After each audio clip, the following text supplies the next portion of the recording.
はい、皆さんこんにちは。今日は私の好きな漫画の名言をいくつかポッドキャストでお話ししたいなと思ってます。私の iPhone の写真フォルダにね、過去から貯めてある好きな名言とか好きなシーンがたくさんあるんですけど、たまにインスタのストーリーとかで載せたりしてて、そういうとこで使おうって思って保存してあるんだけど、たくさんあるんでね、この中からいくつか適当にピックアップして話して、それぞれの漫画とか紹介したいなと思います。はい。一番最初に保存してあったのはね、やっぱり進撃の巨人でしたね。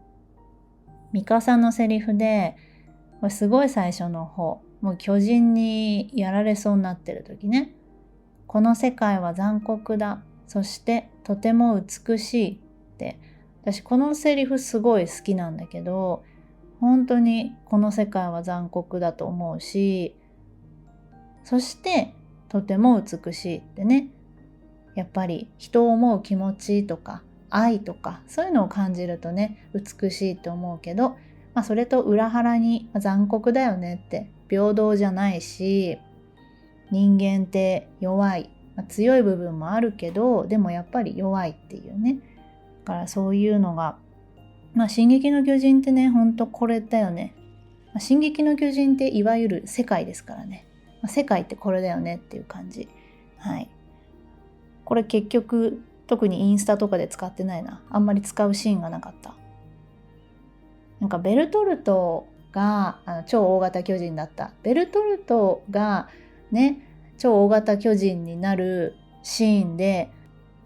だって世界はこんなにも残酷じゃないかっていうセリフもあるんだけど、漫画でもアニメでもね、同じように再現してくれてたシーンなんだけど、ここも本当に空高くから、世界を見て、世界というか地上だねを見て、だって世界はこんなにも残酷じゃないかって言って、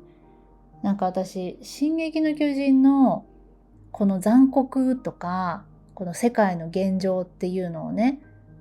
聞くと、逆にこんなにも世界は残酷だけど、私は自由にやりたいこともできちゃうし、家族もいて友達もねみんな無事にいて、やっぱ幸せだなっていうのをね、進撃の巨人見るとね改めて思うんですよね。進撃の巨人に出会えて、こんなに漫画、アニメ、映画もう自由に見れる、そして大好きっていう時点でもうねすごい幸せなんだけどね、もう進撃の巨人イコール私の幸せみたいな感じですね。じゃあ次は東京タラレバ娘。なんか全然違うジャンルの漫画が来ましたけど、東京タラレバ娘って知ってるかな？これドラマ化もしたんですよね。私ドラマ見ないんで見てないんだけど、漫画が好きでね、セリフは30代は自分で立ち上がれ、もう女の子じゃないんだよっていうシーンがあって、東京タラレバ娘っていうのは、東京に住んでる30代を過ぎた女性3人、独身の女性3人が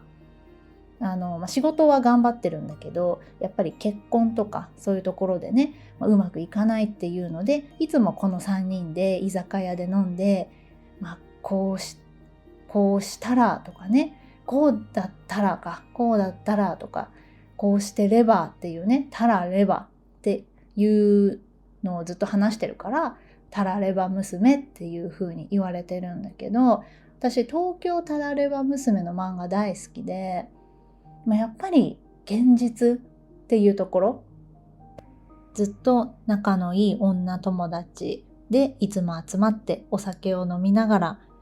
なんか愚痴言ったりとか、あとは30代になって結婚を焦るとか不倫とかそういうのも出てくるけどね、現実じゃないですか。不倫の話ってめちゃくちゃ多いと思うんだけど、私やっぱり不倫は絶対ダメだと思います。なぜなら傷つく人がいるからね。もう理由ってそれだなって思います。でもね、そういう漫画って面白いけどね。でも私は絶対ダメだと思う。もうこれはもう強く言います。その目の前の欲望とか、そういうのにね、とらわれる人はダメですね。何のためにやってるか、誰が一番大切かっていうのを常に考えられるような頭を持っていれば、そういうことはしないとは思うんだけど、現代の人っていろいろあるからね、そういうことがあるんでしょうね。私も現代の人だけどね。でも私は大切な人を傷つけるっていうことは絶対したくない。自分が傷つく以上に嫌だからね。はい。ちょっと話はそれましたが、東京タラレバ娘、私個人的に好きなのは、これ東京の話なんですよね。で、最後の終わり方が結構好きで、なんかね、終わり方ね、微妙っていう人いるんだけど、最後の最後のシーンですね。私はこの東京で生きていくみたいな感じの、ちょっとね、ちゃんとした言い方忘れちゃったんだけど、漫画を持ってるわけじゃないんだよね。電子版で何回か読んでて。そう、私もなんか東京の夜景を見てると、このタラレバ娘の終わり方を思い出す。やっぱり東京っていいな、東京って好きだなっていう、忙しいけどいろんな人がいるけどみんな戦ってるんだなって、なんか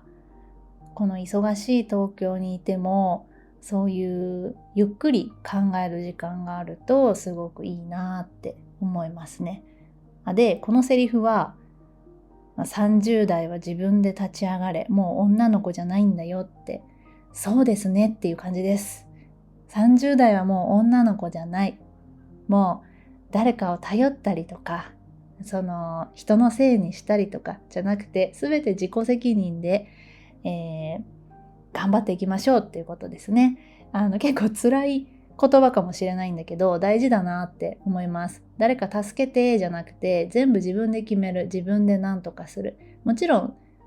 サポートしてもらうとか、誰かを頼るっていうのは全然問題ないんだけど、こういう考え方が大事だなって思います。次はまた進撃の巨人なんですが、ヒストリアっていう女の子のセリフなんですが、人のために生きるのはやめよう、私たちはこれから私たちのために生きようよっていうシーンがあって、もう人のためじゃなくて自分のために生きてって言ってるシーンなんだよね。これはやっぱりアニメのあのシーンを見てるからすごい好きなんだけど、このシーンはね、すごいんですよ、アニメで。BGM も素晴らしくって、このヒストリアの言い方とかそういうのもすごいんだけど、ちょっとまた見たくなっちゃうぐらいなんだけどね。そうね、言いたいことはそのまんまで。私結構このシーンというかこのセリフは日頃思い出すことが多くて、なんか人のために生きるっていうのは前提なんだけど、でも人のことを考えすぎずに、やっぱり自分のことを一番に考えようって思いたい時にこのシーンを思い出すかな。仕事をしてるとね、自分を犠牲にしちゃったりするけど、一番大切なのは自分だなっていう風に思えるから、このシーンはすごく好きだね。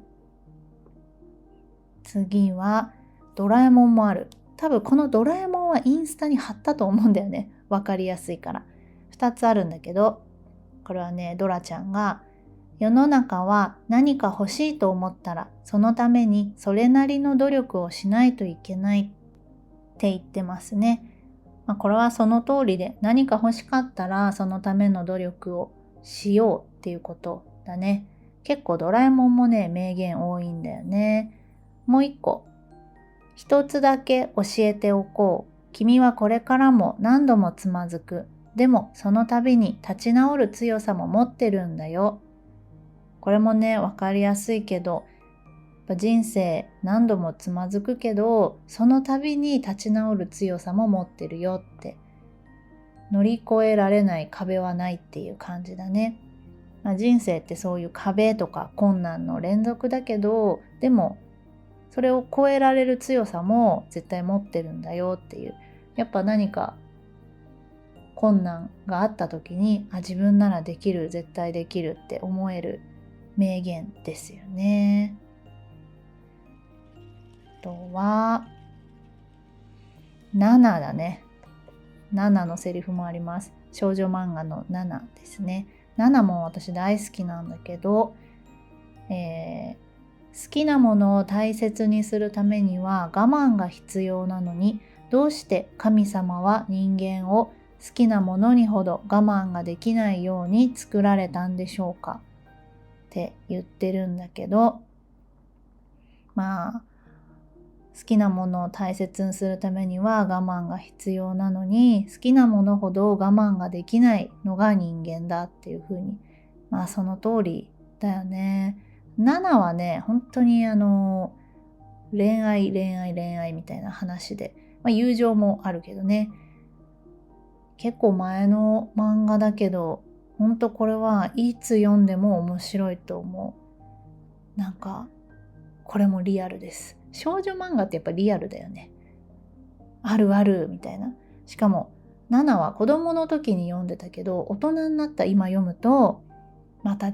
う。子供の時はこの人ないわって、この人性格悪みたいな思うけど、大人になると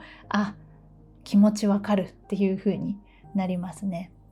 7はアニメとか実写化もあるけど、私はそれは見たことはないので、漫画もすごく美しいから、もしまだ読んだことない人は漫画読んでみてください。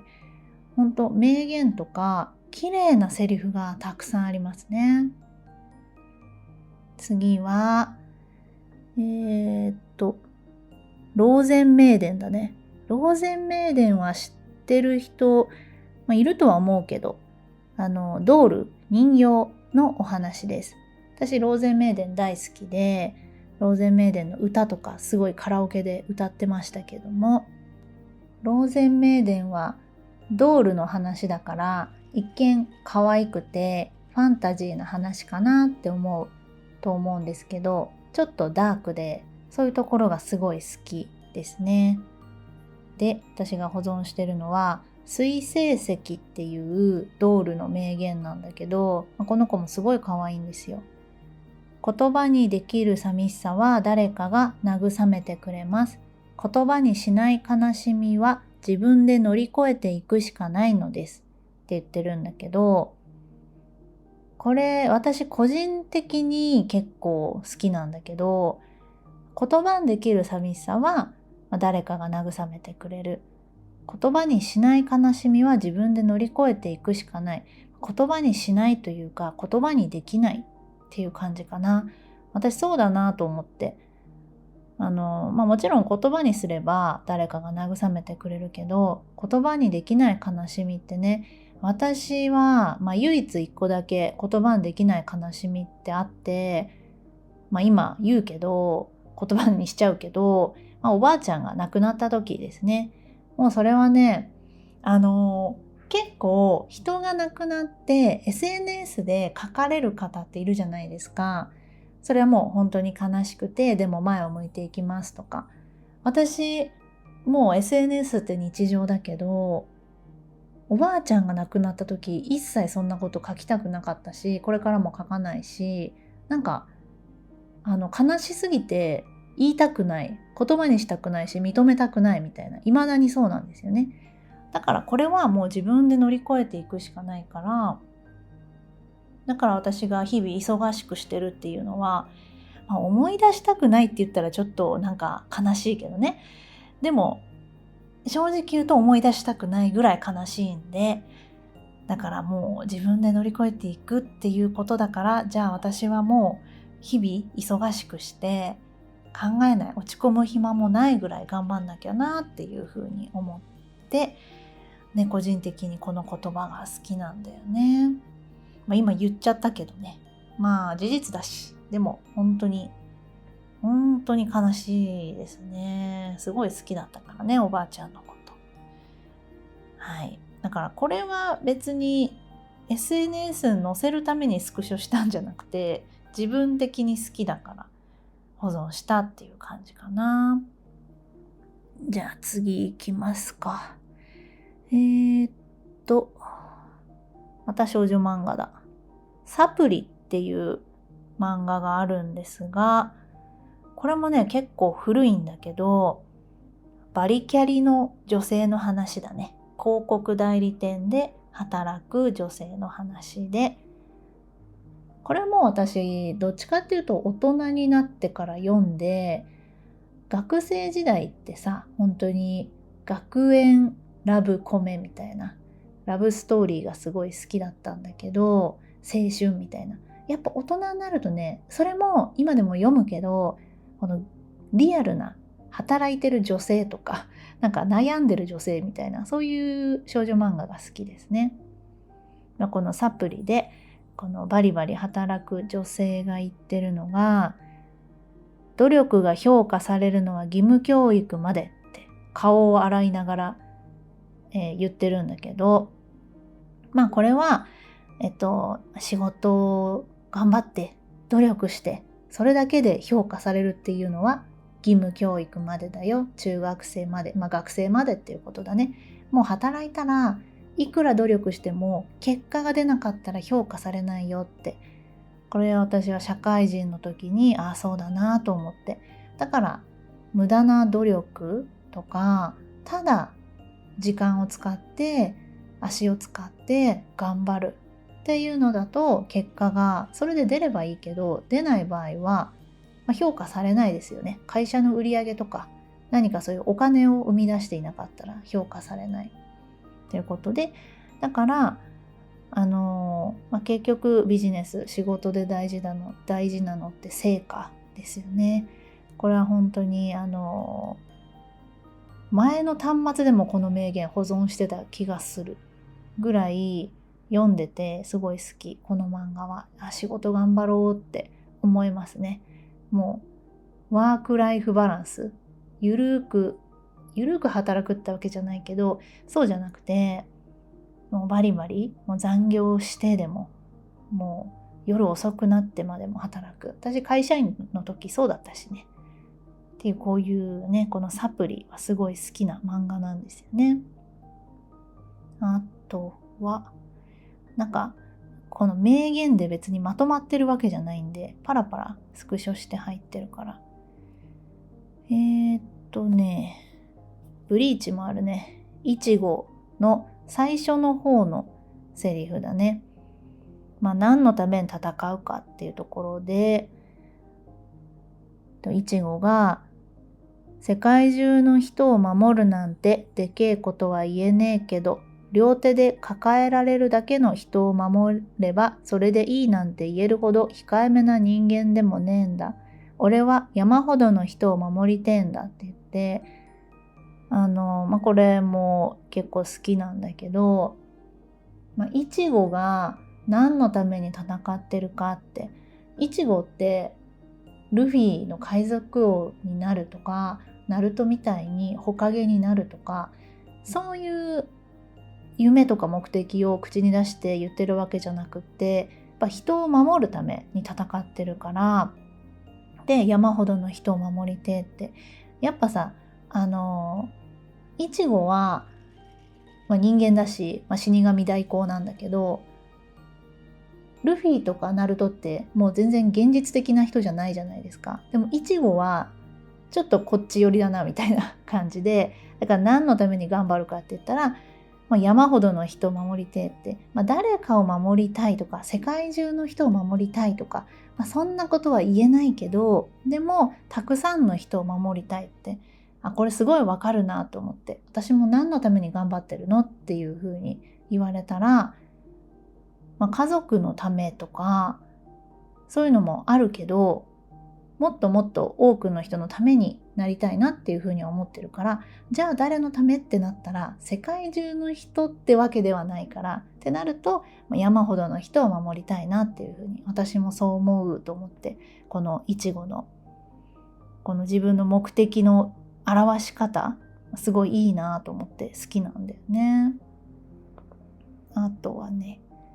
ブリーチのねもう一つあるんだけど、私ブリーチの中で一番好きなキャラが、ブリーチ見てないともちろんわかんないと思うんだけど、まゆり様っていうキャラがいるんだけど、これも隊長であり科学者なんだけど、まゆり様見た目とか性格結構やばいんだけど、でもねすごい人気なんだよね。で、私もねすごい好きなんですよね。このまゆり様の名言でちょっと長いけど、世界には完璧なものなど存在しないのだよ。完璧に何の意味がある？何もない。完璧であればそれ以上はない。そこに想像の余地はなく、それは知恵も才能も立ち入る隙がないということだ。我々科学者にとって完璧とは絶望だよって。これちょっともっと長いんだけど飛ばして読んだんだけど、やっぱりまゆり様って科学者だなと思って、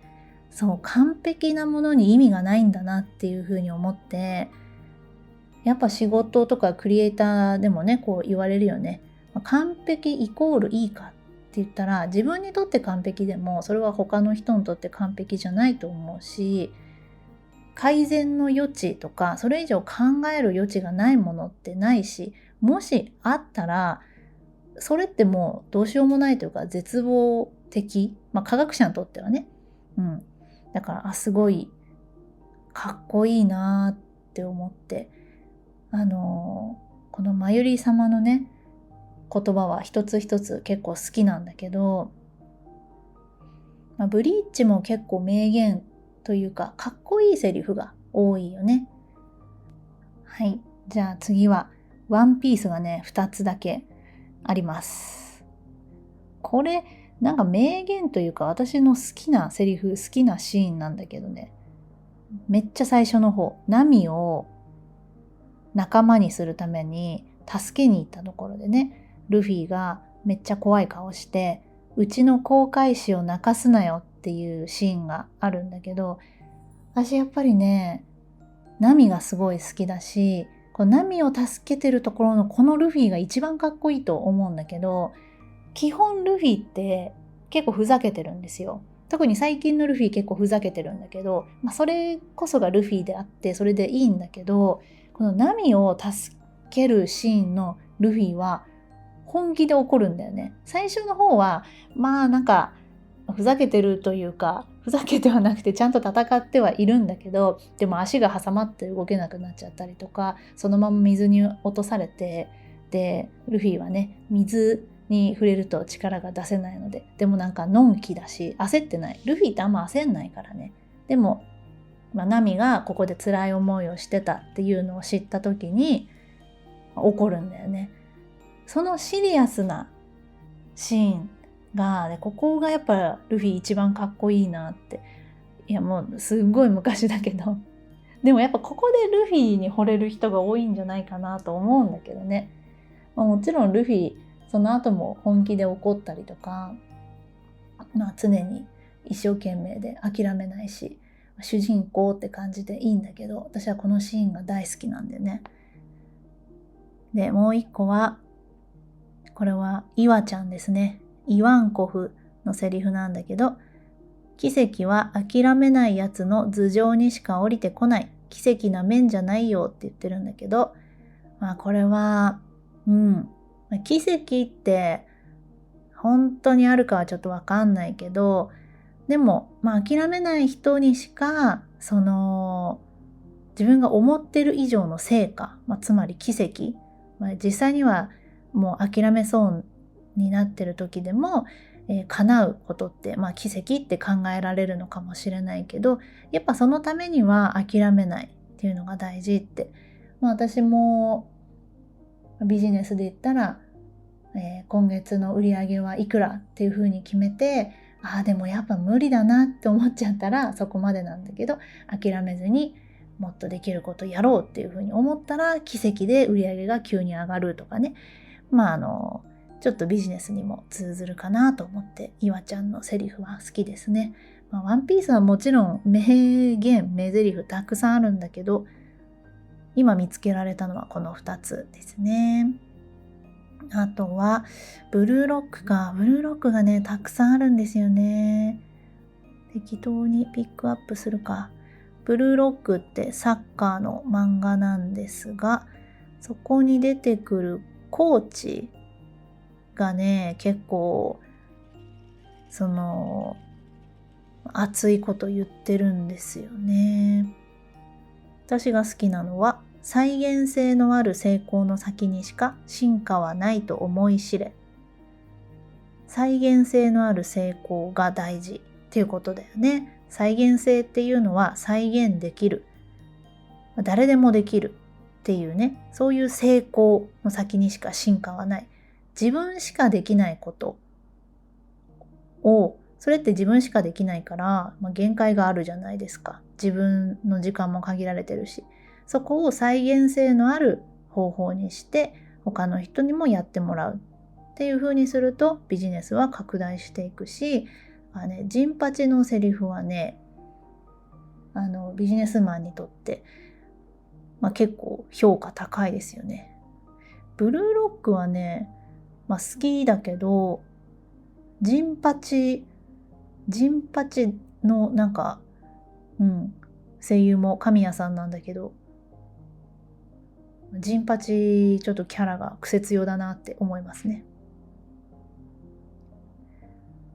もう一個はジンパチのセリフで、偶然に対する心構えができてないんだから、運は降ってきてから考えたってもう遅いんだ。でね、運が来ても準備してなかったらそれを活かせないよっていうことだよね。だから常に準備しておくっていうことが大事で、ビジネスもそうですよね。常にスキルを上げておくとか、余白を作っておくでもいいけど、何かいい話が来た時に準備をしてなかったらそれを受け取れないし、だから常に準備をしておくっていうのが大事っていうことだね。はい、じゃあ次で最後にしようかな。最後は、この間アニメが終わってしまったヒロアカから一つね、飯田くんのセリフなんだけど、余計なお世話ってのはヒーローの本質なんだろうっていうセリフがあって、飯田くんってクラスの委員長なんだけどね、デクを連れ戻すために、言ったセリフで、もうこのシーン、私ヒロアカの中で一番泣いたんですよね。泣くシーンたくさんあるんだけど、このシーンね、引くぐらい泣いちゃって、自分でもう抑えられないみたいな、体が抑えられないぐらい泣いちゃって、それぐらいすっごい感動しちゃったんだけど、余計なお世話っていうのはヒーローの本質なんだろうっていうのは、助けてほしいわけじゃないからもう来ないでっていう主人公のデクに対して、でも飯田くんとか、クラスメートはねそのデクを連れ戻すように頑張るんだけど、で最後この委員長がね、も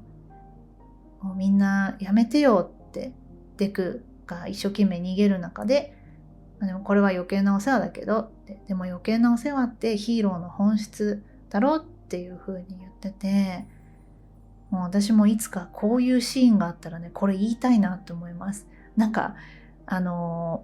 誰かのために慰めたりとか一生懸命やってるのに、もうやめろよみたいな感じで言われたら、もうこのセリフをいつか言いたいなと思ってます。やっぱり少年漫画のね、この日常的にはあんまり言わない、やっぱ戦うとかそんなないから今。でもだからこそこの少年漫画で見るこういう熱いセリフっていうのはすごいもう好きなんだよね。少女漫画は一方で現実的なセリフかなっていうふうに思うけど、それはそれですごい好きだから、今他にも写真あったんだけど、もう30分ぐらい喋ってて長くなりそうなんで、これぐらいで終わりにしようと思います。思ったより長くなっちゃったな。もっとポンポンポンポンって名言言ってもよかったんだけど、結局その漫画とかそのシーンがわからないとやっぱその背景とかがないとね、これ伝わんないなって思いました。だからこの声だけでこの名言を言っていくって難しいなと思いました。なんかもしかしたらちょっと間違ってることとか言ってたかもしれないんだけど、私が好きな名言だったり好きな漫画をちょっとでも紹介できたからよかったかなと思います。これ文字起こししてちょっと漢字とか違う部分あるかもしれないけど、それはそれでということで、はいはい、じゃあ今日はこれぐらいで終わりにします。最後まで聞いてくれてありがとうございました。バイバーイ。